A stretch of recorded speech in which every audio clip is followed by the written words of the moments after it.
Back up north, in the wide open spaces of remote Arnhem Land and its wild rivers, it's the second day of my Dhipirri Lodge adventure.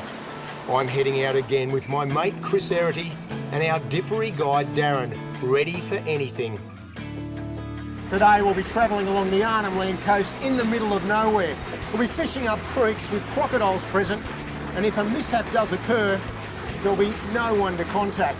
So it's always best to take precaution and wear a life jacket. We're heading for another river mouth, where the neap tide should provide plenty of clean, clear water for us to fish in.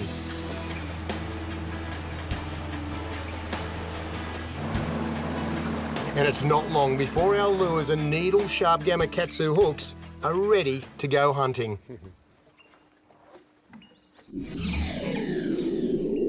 But the first strike is not what I was looking for.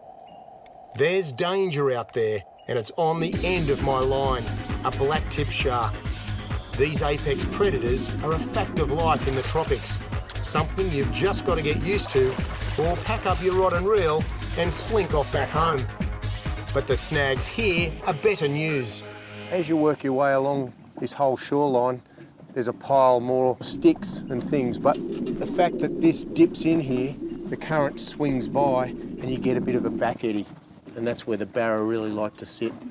They're a bit of a lazy fish. It's nice for them just to sit up there, not have to do too much work, and the bait just to swim on by past them. Barra loves structure. Oh, yep.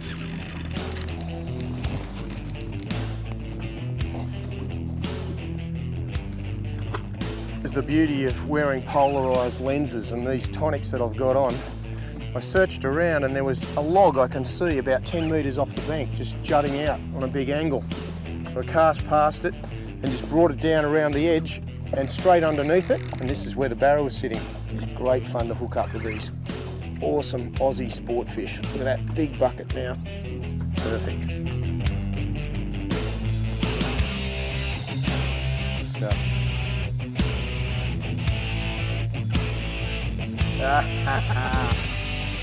It's structure everywhere.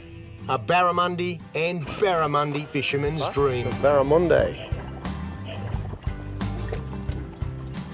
He's taking that little atomic lure.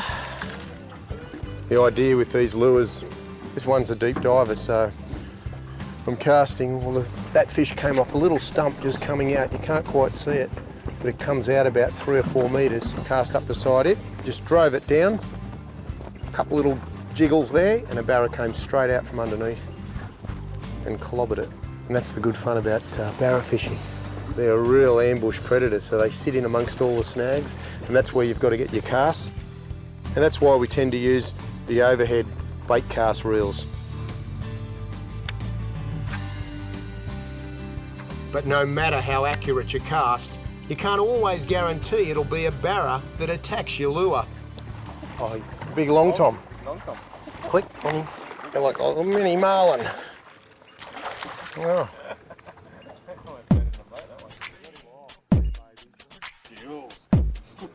All right. Well done.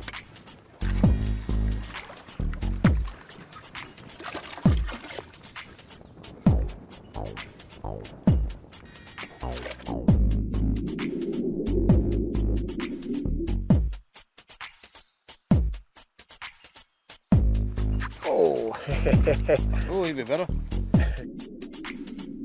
Big 60. Oh. It's away. A little bit deeper. Oh. Great sport fish. Lazy, aren't they? They are, yeah. Another foot down. That's it. Swap from one lure, which was up near the surface, to this little bloke who goes down probably another 3 foot. Oh, the jumping barramundi. That's what we love about them. Great fighting, good eating, just great fun to catch.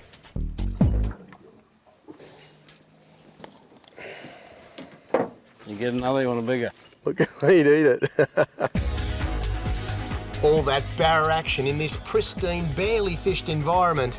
And when you've had your fill of fishing for the day, it's followed up by a smooth cruise along the wild waters where your boat could be the only one for miles around as you head home for a chef-cooked meal. I know, I'm at Dhipirri Lodge, but I think I'm in heaven.